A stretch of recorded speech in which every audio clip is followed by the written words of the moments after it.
Welcome back, tribe, to the dark side of the human condition. If you are new here, we're glad you found us and welcome. My tribal name is Freya, and each week we dive deep into the abyss to shed light on what is the dark side of the human experience that exists in all humans everywhere around the world, from birth till death. This podcast is for entertainment purposes only. It's not intended to diagnose, medically treat any conditions, persuade, or change you in any way. So if you're easily triggered or you feel the need to get professional help, please do so. What it is meant to do is inspire you to dig deep within your psyche, to challenge your views on this thing we call life. So with that said, let's dive into this week's episode. This week we're going to take a deep introspective into the narcissist, also known as NPD. Narcissistic Personality Disorder. Now, let me say that when we are in the presence of a narcissist, particularly a lover or a spouse, it can be exciting, exhilarating, and even magical. Like nothing we've ever experienced before. That is in the beginning, of course, when they're trying to secure you as a source of supply. You have something they need, as in money, sex, shelter, admiration, social status, or numerous other opportunities that they are exploiting from you. But when things begin to go south in the relationship, as it always does with a narcissist, it can feel like we're in the darkest storm of our lives. Like we've gone crazy or simply can't understand how our once great relationship could have ended up here in this unforeseeable nightmare. It can literally feel like you're lost at sea in a massive storm and the ship is sinking. And there's no lifeboat to be found. Well, would you believe me if I told you that you're not alone and that millions of people have gone through, at the very least, one of these types of relationships at some point in their lives? First, we need to break down what qualifies as a narcissist diagnosis, and the difference between a narcissist and the person who's just selfish and mean-spirited and immature, so we can figure out how to deal with the situation. The narcissist, I will say that in fact, that there's never been a documented case of someone being diagnosed with narcissistic personality disorder, also known as NPD, being cured, not with therapy, not with medication, and not with religion either. Classified as a cluster B personality disorder and defined as someone who struggles to relate to others. As a result, they show patterns of behaviors most would regard as dramatic and erratic, threatening or disturbing, and are incurable according to psychological professional organizations. It's believed that personality disorders stem from an errant system of thinking, and those affected don't understand that they have an issue. Unfortunately, those affected with this disorder inherently prevent them from self-reflection and the standard remorse and shame from hurting others. When determining whether someone is a narcissist, most people make it more complicated than it needs to be. There are no blood tests, MRIs, or exact determinations that can identify narcissism. Therapists have to observe the behavior and the attitudes that a person presents. So let's dive in and explore some of the traits and behaviors that are signs of a narcissist. And note that not all of these traits that we'll explore today have to be present to make a determination of narcissism. Because according to the Diagnostic and Statistical Manual, also known as the DSM, which therapists use as a guide, a person needs to exhibit only 55% of the identified characteristics to be diagnosed with narcissistic personality disorder.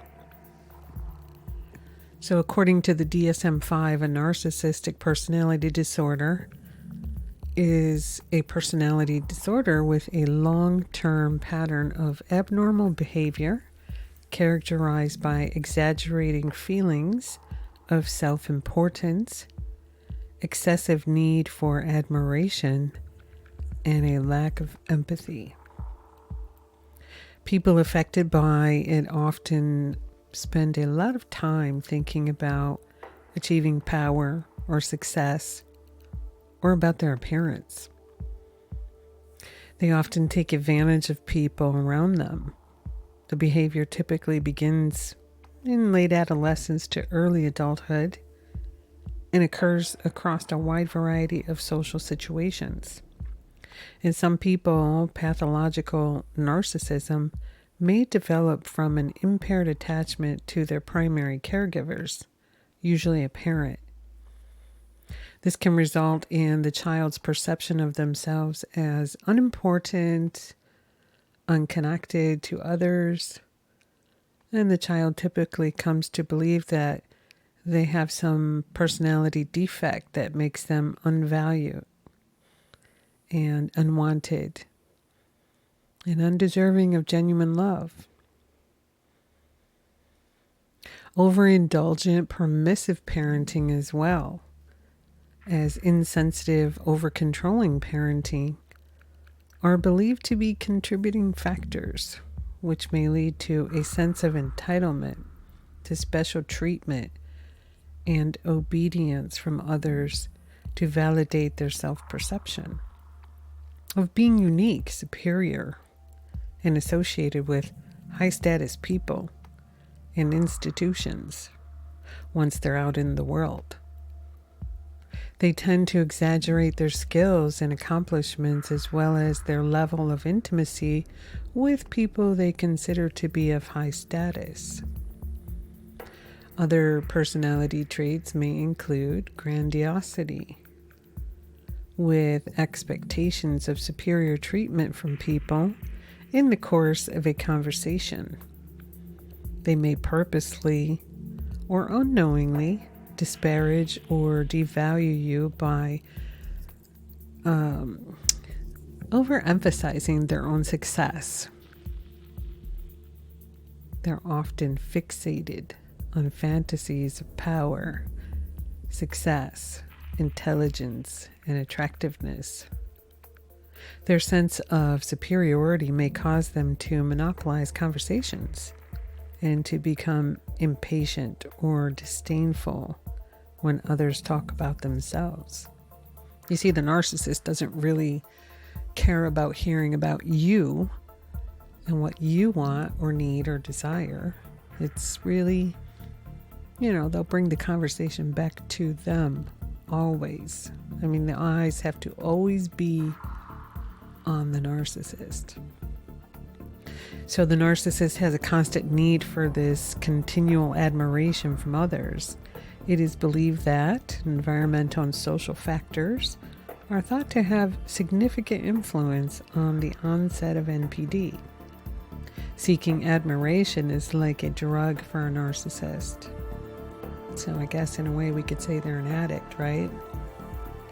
In the long run, it becomes more and more difficult to receive that level of adornment because others will eventually see them for who they really are. So the narc is constantly searching for new acquaintances from whom they can get their next fix.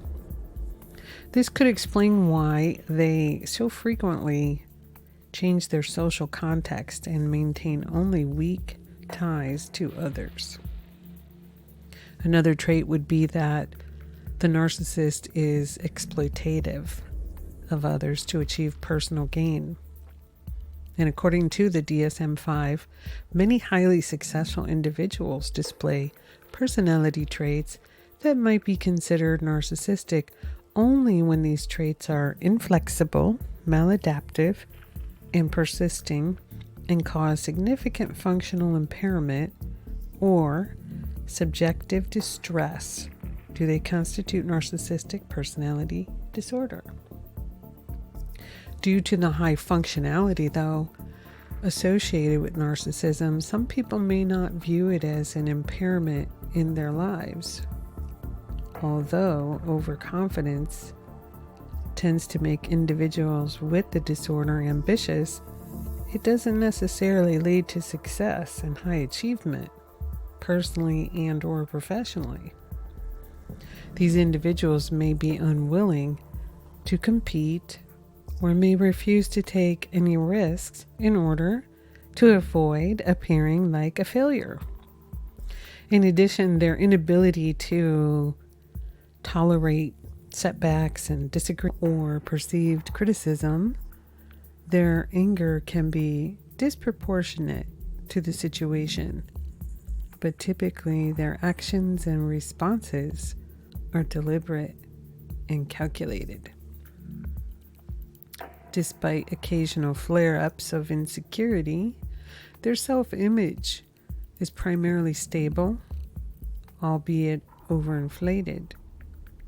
When they realize that their actions or statements have hurt someone else, they tend to react with contempt and to view it as a sign of weakness in the persons they've hurt. Many narcissists are intentionally envious of others and harbor the belief that others are equally envious of them. They usually mask these feelings from others with a feigned humility, or by isolating themselves socially, or they may react with outbursts of rage and defiance, or by seeking revenge. The merging of the infatuated self-concept and the actual self is seen in the inherent grandiosity of narcissism.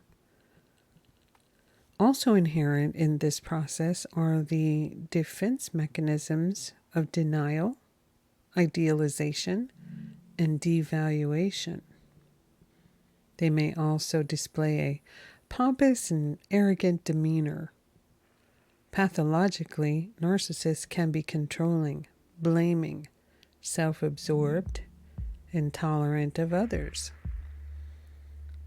views, unaware of others' needs and effects of their behavior on others. And they insist that others see them as they wish to be seen. Nothing less, nothing more, just how they want to be seen. They may use various strategies to protect the self at the expense of others. They tend to devalue, denigrate, insult, and blame others, and they often respond to threatening feedback with anger and hostility. Since the fragile ego of individuals with NPD is hypersensitive to perceived criticism or defeat, as they are prone to feeling of shame, humiliation, worthlessness over minor or even imagined incidents. So really, it doesn't even have to be something real, but in their mind, they're already guilty. Some studies claim that their emotions and maturity never really developed beyond the average age of 6 or 7 years old. So we're really still dealing with arrested development, if you will, children. Generally, the symptoms of the NPD also impair the person's psychological abilities to function either at work, school, important social settings. These traits must substantially differ from cultural norms in order to qualify as symptoms of NPD. The symptoms must be sufficiently severe to the degree that significantly it impairs the person's capabilities to develop meaningful human relationships. It is common for these individuals to abuse systems and use their advantage, such as organized religion, one of the easiest opportunities for a narcissist to misuse. Someone who obtains a position of authority within a religious community can easily use their role, not only as a source of supply, but as a false authority to cover their abusive behavior. Remember, supply, meaning manipulation, exploitation, and violation of the rights of others and or systems for their own benefit. That's supply. We should note that we are not usually their first victim by the time they show up in our life. So they've been perfecting their game with every person that they've used and abused over time. So much, in fact, that they became experts at reading people. They can change the mask to fit any given situation for their perceived outcome, that they desire. It's like when you first meet someone, they are, of course, on their best behavior, right? Then little by little, once they feel they have secured your devotion and that you're not going anywhere, that's when the mask starts to slip. And it's put you completely in a category of the loser.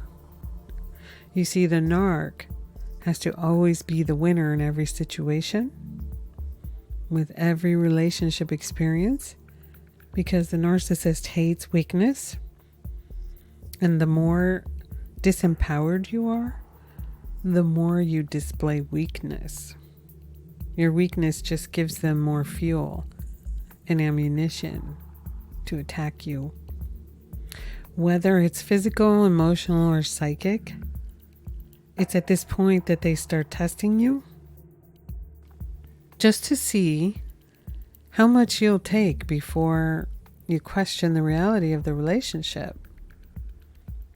That's where their fun begins.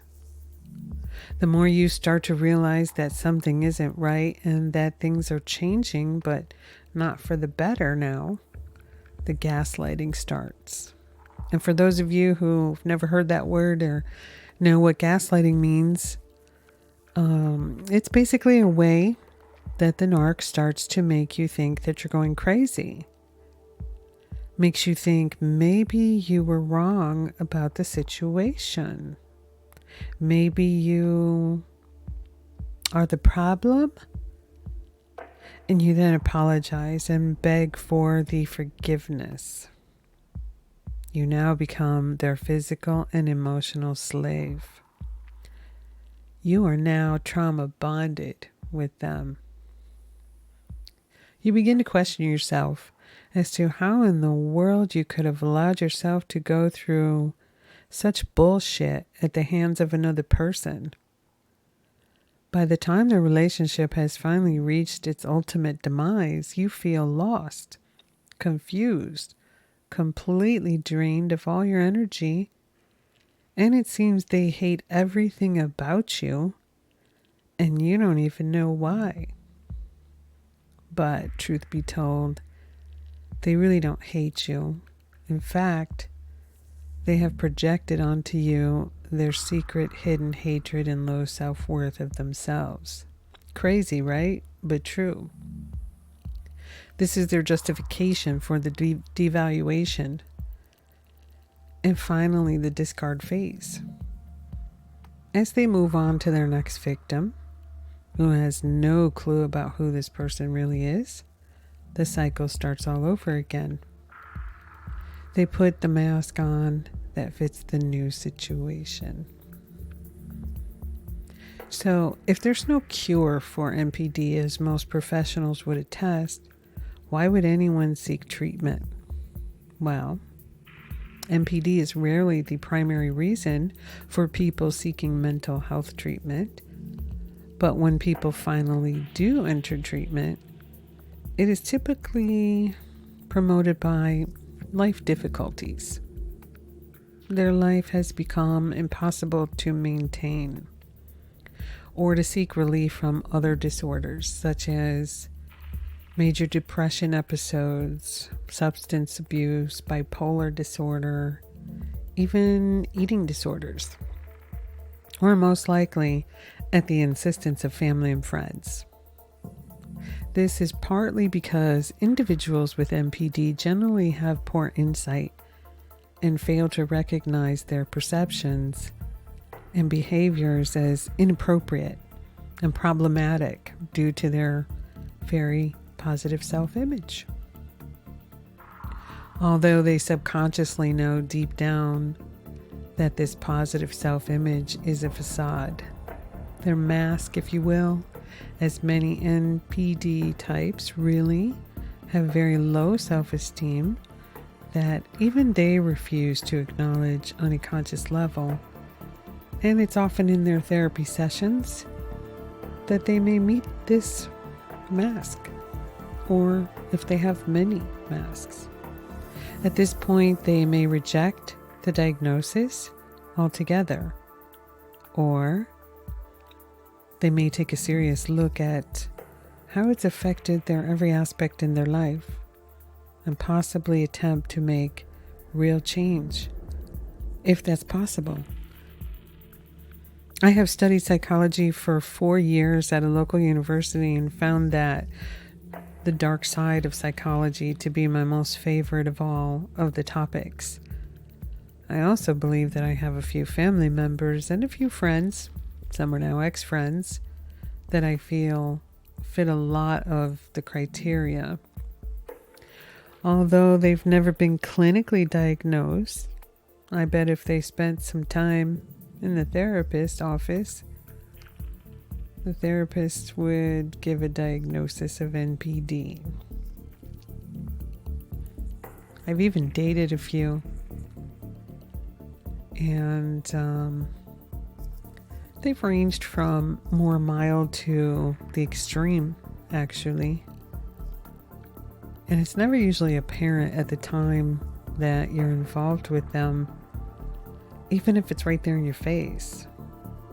It's after you've gone through the drama and the traumatic episodes and have finally reached your breaking point and find yourself outside of the relationship in some time.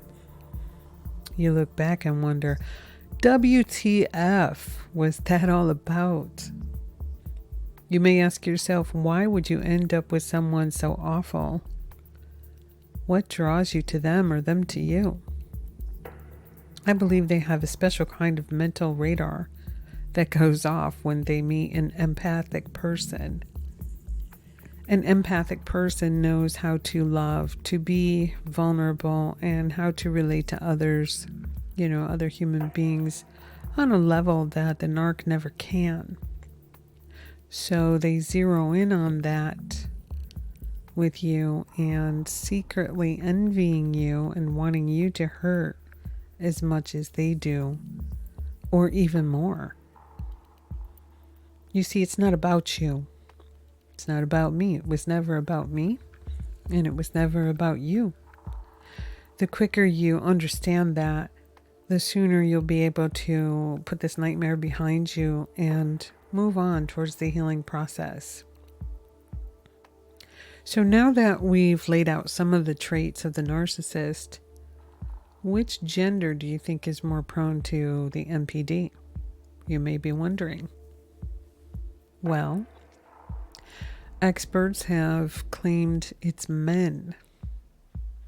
As I've said, I have several experiences with these types of personalities and have done my due diligence on the topic, and would have to say that I was shocked to find out more men than women suffer from the disorder. And the reason I say that and why I'm so surprised is because of cultural and societal norms, meaning from early on in life, females are usually more subjected to being raised to look pretty, smell good, try harder, to be perfect little girls, and to compete for what they desire in their lives more so than that of the male gender early on. At least that's how I've seen it while growing up. But according to psychologist Frederick Simpson and his colleagues, they conducted a face-to-face interview with 34,653 adults and found that men are more narcissistic than women across the lifespan. They found that male and female narcissists both share a marked need for attention, yes, the propensity to manipulate, and a keen interest in charming the other sex. This is so strong that some psychologists, including Jonason and graduate student Nicholas Holtzman of Washington University in St. Louis, argued that narcissism may have evolved as a strategy to secure sexual partners in the short term. The ways in which narcissists of both genders pursue their sexual partners reinforces this possibility. They found that women who scored high on tests of narcissism consistently dress more provocatively than their more modest counterparts. Male narcissists resort to displays of wit and braggadocio. In other words, both narcissistic men and women engage in time-tested sexual strategies. They also report that more short-term hookups and a greater desire for this type of union is what the narcissist wants. This relentless short-term focus is key to both their dark charm and to the predictable downward trajectory of their relationships. I dated one recently, and he was dark and very charming and wanted the friends with benefits thing. And I'm just like, yeah, okay, whatever. I'd never really experienced that before.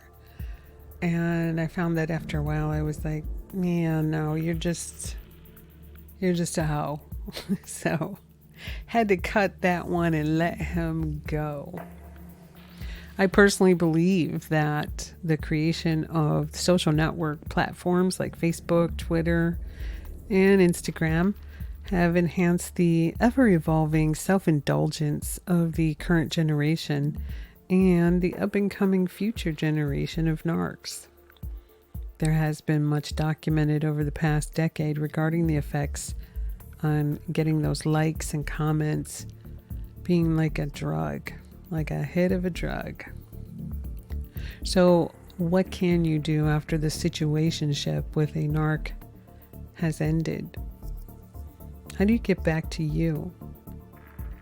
How do you resist the Hoover attempts? And by Hoover, I mean they've been gone for a little bit and things haven't worked out with whoever they were with. And so they start going through their little Rolodex and see, I wonder if she's still mad at me. I think I'll call her. They're bored or, whatever their reasons are. They kind of hoover around you, might send a text, whatever.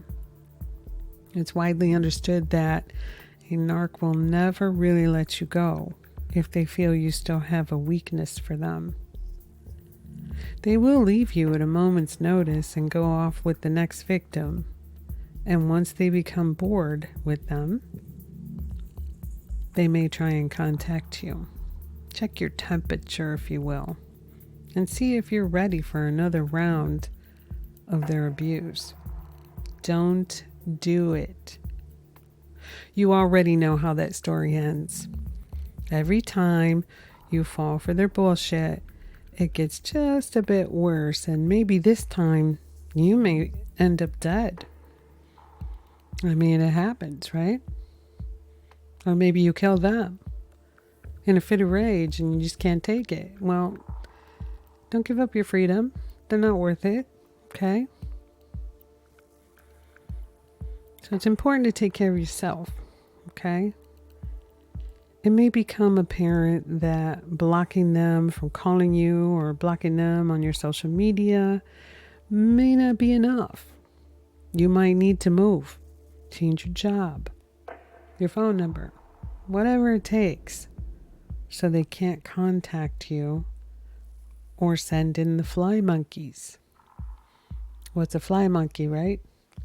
The fly monkeys are those people in your circle and theirs that will track you in every move and report back to the narc. Okay, so they refer to this as gang stalking also, as they may even harass you directly. So I wouldn't even really call those people your friends. They need to be blocked too. You should concentrate on eating right, plenty of rest, fresh air, exercise, the usual. Take time to read things that you enjoy reading. Pamper yourself with some candles and a hot bath and get a massage, good music. Maybe take a yoga class, do some meditation. Take time to understand what you just went through, most importantly, so that you don't find yourself involved with someone, maybe even worse the next time. Okay? They have a radar for people who are empaths and who have been deeply hurt, and they will use that as their starting point to get in the door. You swear that it'll never happen again, right? And then another one may slip right into your life. You see, when we talk about the mask that they wear to project out to the world, so different from what we think it would look like. It doesn't look like the monster we fear in our nightmares, as they usually are very attractive people who portray intelligence, charisma, can be very kind and even helpful in the beginning. So take time to learn what you just went through. It's important to take some time out just for you to heal physically, mentally, and yes, spiritually. And you need to cut that energy cord between you and the narc, because as they say, where your energy flows, so your intentions go. They will feel that, and yes, they can feel it, feed off of it. Even if you're no longer together. I read something about like this cord, it's the invisible cord. You need to cut it. You need to let it go. So feel the feelings, no matter what they are, the grief, the anger, the sadness, even relief, okay? I know after I let my last narc go, major relief. I was sad, but I would think the most thing I felt was like, oh, thank goodness that's over, man. I could breathe, right? So feel it. Go through it all. And sometimes you might feel a lot of them at the same time, but that's okay. Just know that anything that comes up, you must walk through it to get to the other side. And you will. It's just a matter of time. Go through each one of the steps of grief. One being denial. That's the initial stage. This can't be happening stage. You question how this could happen to you after all you've done to make the situationship work out, right? What you have to understand is that, again, I said it's not about you. It was never about you. It was about what the narc could extract from you, and when that was no longer working for them, as in the supply had no longer satisfied their selfish desires, you were no longer needed. The mask came off, and you could see them for the evil that they are. And number 2, anger. The why me? It's not fair. That's a healthy expression of anger. And I'm talking about working with the energy and getting it out of your body so that you can feel at ease with yourself. The more you deal with the feelings you have been suppressing throughout the situationship, the quicker you can heal. Take a kickboxing class, okay? Break something. Maybe not something that you like a lot or that you'll be upset later, but go to the Goodwill, buy a bunch of old dishes, and then throw them against a wall, like throw them on the ground, whatever. Like just break something, right? That doesn't mean anything to you. So the more you deal with your feelings, like I said, you got to get through it. I mean, you just have to do something to help yourself recover. But forget about them. Don't do something that will land you in jail because they're not worth your freedom, okay? This is just a moment in your life. Think about your whole life and times people really upset you or whatever. It's like a lifetime ago now, right? It's like they're so irrelevant. And number 3, bargaining. The please come back and we can make everything okay. How many times you want to go through that? We find ourselves unconsciously begging God or the person who hurt us to just end our pain and make it better. Listen to me. There's no such thing. I've always heard they're an X for a reason. So you must walk through it. Okay? You need to learn from it so as to not find yourself in a similar situation again. Number 4 would be depression. Why bother with anything, right? These are the moments when we may find ourselves isolating, hiding in our shame, licking our wounds, feeling worthless, and like there's no way out of the pain. There is. And you know how I know this? Because you're still here. I'm still here. We're all still here. Let the narcissist go date a narcissist. And finally, 5, you want to go through the acceptance part. You get there. However you get there, everyone's path is different. But it's the part where you know you're going to be okay. It's that old saying, you can't see the forest through the trees, but you know it's there. And I like to refer to it, and I've said this to someone very special in my life, almost every day of his life, see the big picture. You have lived through a life-altering experience. And you can either let it destroy you, or you can use that opportunity to learn and grow and come out even better on the other side. The choice is always yours. But the one thing I do know for sure is that even if you don't make a decision, you've still made a choice. So choose you. Now, I know there's so much more to be discovered about what a narcissist is all about, but today's episode was to bring you some basics to help you begin to unravel and understand what you're feeling and what you might be dealing with, if in fact you think you may have a narcissist in your life, or possibly you yourself maybe have some of these traits, right? We all do. I believe we all share some of the traits because of our ego. But it would seem to me that the big difference would be the lack of empathy for our fellow humans.